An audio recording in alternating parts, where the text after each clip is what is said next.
Millions of Americans are about to face something they have not seen in 25 years. Right now, at this very moment, two massive weather systems are on a collision course that will create the most devastating winter storm of this century. And the question is not if this will happen. The question is, are you in the impact zone? The latest data just came in 30 minutes ago, and what I am seeing is terrifying. More than 1 week without power for some communities. More than 18 inches of snow. Ice accumulation so heavy that power lines will snap like toothpicks. This is not a drill. This is not an exaggeration.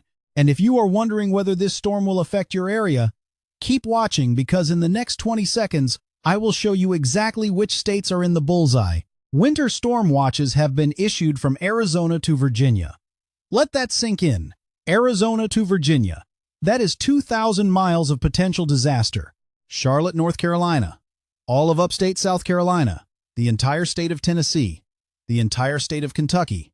The entire state of Arkansas. Almost all of Oklahoma except one county. Dallas, Texas. Houston, Texas. Major portions of Louisiana. These are not rural areas, folks. These are major cities.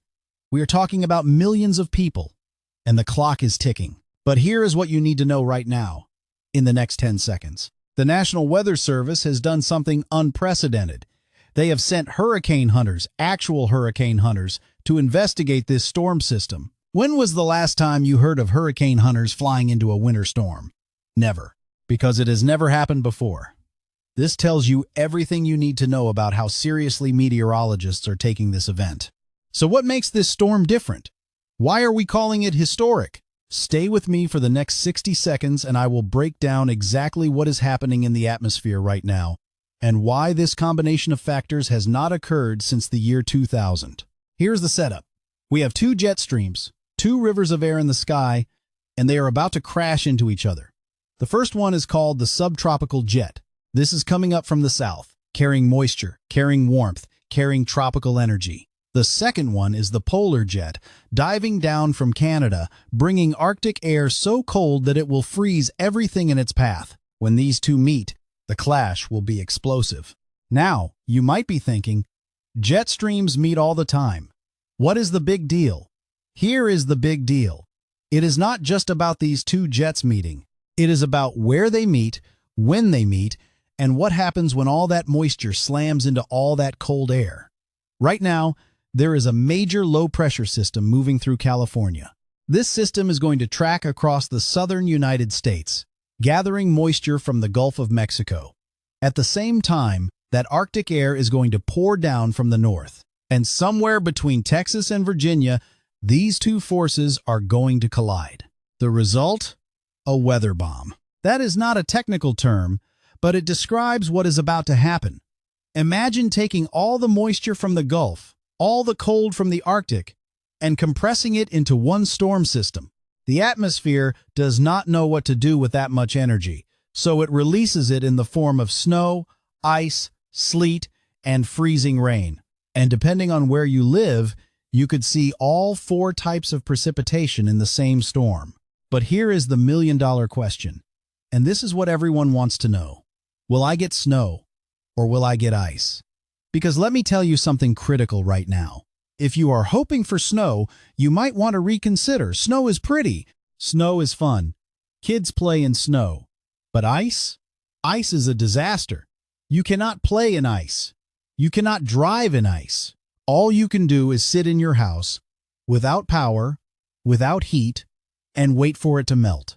And with the temperatures we are expecting after this storm, that ice is not melting for days. Let me give you some numbers that will shock you.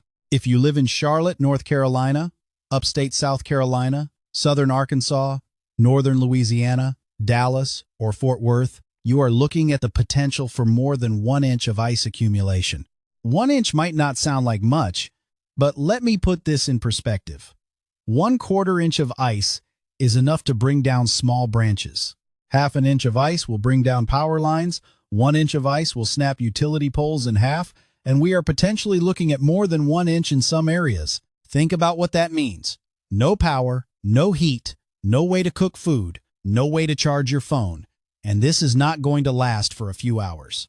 Based on the current models, some communities could be without power for 7 to 10 days. That is more than 1 week. In January, with temperatures dropping into the teens. Now, I promised you a reward at the 30-second mark, and here it is. I am going to tell you exactly which areas have the highest probability of catastrophic ice. Pay very close attention to this next part because this could save your life. The zone of maximum ice danger runs from Dallas, Texas, northeast through Shreveport, Louisiana, up through Little Rock, Arkansas, Memphis, Tennessee, and into Charlotte, North Carolina. If you live anywhere along this corridor, you need to prepare right now. Not tomorrow, not Friday, right now. What should you be preparing for? I will get to that in just a moment. But first, let me show you what is happening with the snow forecast. Because some of you are going to get buried. And I mean buried. The latest model data is showing the potential for 20 inches of snow in some locations. 20 inches. That is not a typo. Some areas could see almost 2 feet of snow, and it is going to happen fast. We are talking about snow falling at rates of 2 to 3 inches per hour during the peak of the storm. Where is this going to happen? The highest snow totals are going to be across the Ohio Valley, portions of Kentucky, West Virginia, Western Virginia, and up into the Mid-Atlantic. If you live in these areas, you are looking at a different set of problems. You might not lose power from ice, but you could be completely snowed in. Roads will be impassable. Airports will be closed. And again, with the cold air moving in behind this storm, that snow is not going anywhere for at least a week. Now, here is something that is really important, and I need you to listen carefully. A lot of people are focused on the snow with this storm. They hear winter storm and they think snow day, kids building snowmen, maybe a day off work. But that is not what this is. For millions of Americans, this is going to be an ice storm, and ice storms are far more dangerous than snowstorms. I cannot stress this enough. If you are in the ice zone, you need to change your mindset right now. This is not going to be fun. This is going to be survival mode. Let me paint you a picture of what a major ice storm looks like. You wake up Saturday morning and you hear a sound. It is a cracking sound. That is tree branches breaking under the weight of ice. Then you hear a louder crack. That is a power line coming down. Then your lights go out. Your heat stops working. Your refrigerator stops running. You look outside and everything is coated in a thick layer of ice. Your car is encased in ice. The roads are sheets of ice. You cannot drive. You cannot walk without slipping. You are stuck. And then the temperature starts to drop. Saturday afternoon, we are talking about temperatures in the 20s. Saturday night, temperatures in the teens. Sunday, no warmer than the upper 20s at best. And that is if you are lucky. Monday, still below freezing. Tuesday, still below freezing. How long can you survive in your house with no heat when it is 15 degrees outside? This is not a hypothetical question. This is something you need to answer right now. So what do you need to do? Here is your action plan, and I want you to take this seriously. First, food and water. You need at least 1 week of non-perishable food, canned goods, protein bars, anything that does not need to be cooked. You need 1 gallon of water per person per day for at least 7 days. If you have a family of 4, that is 28 gallons of water. Go to the store right now and get it. Second, heat. If you have a fireplace, stock up on firewood. If you have a generator, make sure it is working and that you have enough fuel to run it for at least 3 days. If you do not have either of those things, you need to have a plan. Where are you going to go if you lose heat? Do you have family or friends in an area that will not be affected? Make those arrangements now. Third, medications. If you or anyone in your family takes prescription medication, make sure you have at least a 2-week supply. Pharmacies might be closed. Roads might be impassable. You cannot count on being able to get to a pharmacy for at least a week, maybe longer. Fourth, communication. Charge all your devices right now. Charge your phone, your tablet, your laptop. Get a portable battery pack if you do not already have one. When the power goes out, your phone is your lifeline. You need to be able to call for help if something goes wrong. Now, let me show you exactly when this storm is going to hit, hour by hour, because timing is everything. Friday night, the storm begins to organize over Texas. Light precipitation starts to fall, but it is not the main event yet. Friday night into Saturday morning, that is when things start to get serious. Heavy precipitation overspreads Louisiana, Arkansas, and Mississippi. This is a mix of sleet, freezing rain, and in some areas, heavy snow. Saturday afternoon, the storm is at peak intensity. This is when we are going to see those heavy ice accumulations in the Carolinas, Tennessee, and Kentucky. This is also when we are going to see those monster snow rates in the Ohio Valley. Saturday night into Sunday morning, the storm begins to pull away from the southern states, but it is intensifying as it moves up the coast. Heavy snow develops across Virginia, Maryland, and possibly into the mid-Atlantic. By Sunday afternoon, the storm is moving off the coast, but the damage is done. Millions of people are without power. Roads are impassable, and the Arctic air is just beginning to settle in. Here is where this gets even worse. After the storm passes, we are not getting a warm-up. This is critical. In a normal southern winter storm, the ice and snow melt within a day or two because temperatures bounce back into the 40s or 50s. Not this time. Sunday, highs in the 20s. Monday, highs struggling to reach 32 degrees. Tuesday, still below freezing in many areas. Wednesday, maybe we start to see some melting in the deep south, but across Tennessee, Kentucky, Virginia, and points north, still frozen solid. What does this mean? It means that even if you can clear your driveway, the roads are still going to be ice-covered. It means that even if power crews can get to your area, they are working in dangerous, frozen conditions. It means that recovery is going to be slow, very slow. If you lose power Saturday morning, you might not get it back until the following Friday or Saturday. That is 7 to 8 days without electricity. In January, with lows in the teens. Let me give you some perspective on how cold it is going to get. Sunday night into Monday morning, temperatures are going to drop into the teens across North Carolina, South Carolina, Georgia, and northern Alabama. That is deep south territory. And we are talking about temperatures in the teens.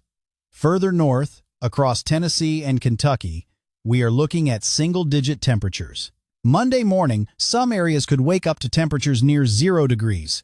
0. And it stays cold. Monday afternoon, highs in the upper 20s at best. Monday night, back down into the teens. Tuesday morning, still in the teens. Tuesday afternoon, maybe we scratch our way into the low 30s in some spots, but that is not warm enough to melt ice. Wednesday, maybe we start to see some 40s in the deep south, but across the areas that got the most snow, still frozen. This is why I keep saying this is not a typical winter storm. The impacts are going to last for more than a week. If you are not prepared, you are going to be in serious trouble. And I am not trying to scare you. I am trying to wake you up to the reality of what is coming. Now, let me address something that I have been seeing on social media, and it is concerning. A lot of people are asking, is this storm really going to be as bad as they are saying? Yes, absolutely yes. I have been a meteorologist for years, and I am telling you, this is the real deal. The models are in agreement. The National Weather Service is issuing watches 2 days in advance, which they rarely do. Hurricane hunters are being sent out to sample the atmosphere. This is not media hype. This is not clickbait. This is a genuine, historic winter storm. But here is what I want to know from you, and this is important. Where are you watching from right now? Drop a comment below with your city and state, and I will do my best to give you a specific forecast for your area. The more people who comment, the more I can help. This storm is going to affect different areas in different ways, and I want to make sure you have the information you need for your specific location. So go ahead, comment right now. City and state. I will be reading every single comment. All right, let me show you the latest model runs, because this is where things get really interesting. We have 2 main models that we look at for winter storms. The first one is the GFS, which is the American model. The second one is the European model, and they are telling slightly different stories, but both of them show a major storm. The GFS has been the more aggressive model with snow totals. It is showing widespread 6 to 12-inch snowfall totals across Kentucky, Tennessee, and West Virginia. It is showing 8 to 16 inches across parts of the Ohio Valley. And in some isolated areas, it is showing the potential for 20 inches or more. Now, the GFS tends to be a bit enthusiastic with snow totals, so I would dial those back a little bit. But even if you cut those numbers in half, we are still talking about a significant snowstorm. The European model has been a bit more conservative with snow, but it has been more aggressive with ice, and that is concerning. The European is showing widespread ice accumulations of half an inch to 1 inch from Dallas to Charlotte. Half an inch to 1 inch. That is catastrophic. That will bring down power lines across entire states. The European is also showing this storm tracking a bit further north, which would put more areas into the ice zone and fewer areas into the all-snow zone. So which model is right? Honestly, the truth is probably somewhere in between. I think we are going to see significant snow totals across the Ohio Valley, probably in the 8 to 16-inch range for many areas. I think we are going to see significant ice accumulations across the southern tier of the storm, probably in the half-inch to 3/4 of an inch range for the hardest-hit areas. And I think we are going to see a messy mix zone in between where people get a little bit of everything. But here is the key point. It does not really matter if you get 10 inches of snow or 1 inch of ice. Either way, you are going to be impacted. Either way, you need to be prepared. And either way, you are probably going to lose power. Now, I want to talk about something that does not get enough attention in winter storm coverage, and that is the human element. When we talk about a storm like this, we throw around numbers. 18 inches of snow, 1 inch of ice, 7 days without power. But what does that actually mean for you, for your family, for your community? It means elderly neighbors who might not have heat. It means families with young children who need formula or baby food. It means people with medical conditions who rely on electricity for life-saving equipment. It means pets who need food and water. It means communities that are going to come together to help each other, because that is what we do in times of crisis. If you are able-bodied and prepared, check on your neighbors, especially the elderly, especially people who live alone. Make sure they have food, water, heat. Offer to share your generator if you have one. Offer a warm place to stay if you have a fireplace or backup heat source. These are the kinds of things that save lives during events like this. And if you are someone who might need help, do not be afraid to ask for it now.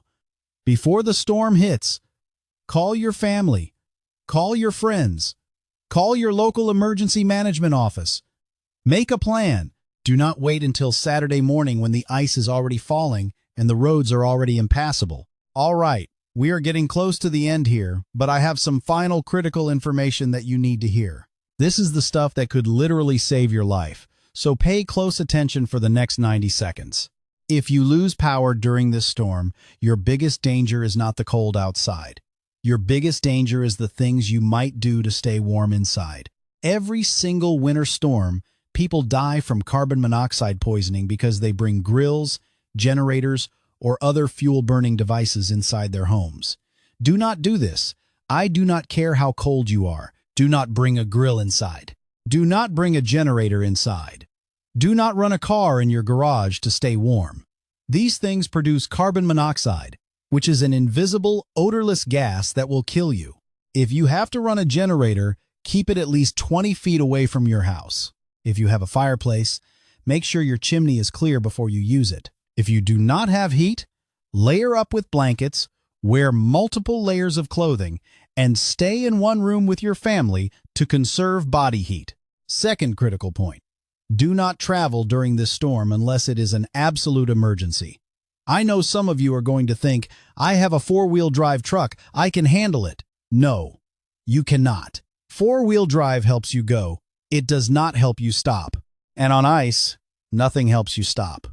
I have seen too many accidents, too many injuries, too many deaths because people thought they could make it. Do not be that person. Stay home. Third critical point. If you see a downed power line, stay away from it. Do not go near it. Do not try to move it. Do not assume it is not live. Call your power company and report it. Then stay far away. Every year, people die because they think a power line is safe, and it is not. Fourth critical point. Do not try to clear heavy ice accumulation from trees or power lines yourself. It is tempting. You want to help. You want to protect your property. But ice-covered branches can fall without warning. power lines can snap without warning. Let the professionals handle it. Now, here is what I want you to remember about the next 72 hours. Friday is your last day to prepare. If you have not already started, Friday is the day you need to go to the store. Fill up your gas tank, charge your devices, and get everything in order. Friday night, the storm begins. Saturday is going to be the worst day for most areas. Stay inside. Stay safe. Stay warm. Sunday, the storm moves away, but the cold settles in. This is when the reality of the situation sets in. No power, no heat, nowhere to go. Monday and Tuesday are going to be the hardest days. This is when the cold is at its worst. This is when supplies start to run low. This is when people start to get desperate. Do not get desperate. Stay calm. Stay rational. Help your neighbors. Work together. We will get through this, but only if we are smart about it. And here is my final message for this video. This storm is coming. There is no stopping it. There is no avoiding it. But we can prepare for it. We can be ready for it. We can help each other through it. So please, take this seriously. Make a plan. Stock up on supplies. Check on your neighbors. And stay tuned for updates because the forecast is still evolving. I will have another update for you in just a few hours with the latest model runs and any changes to the forecast. In fact, at the 5-minute mark of the next video, I am going to show you the exact timeline for your specific area, city by city, hour by hour. You do not want to miss that.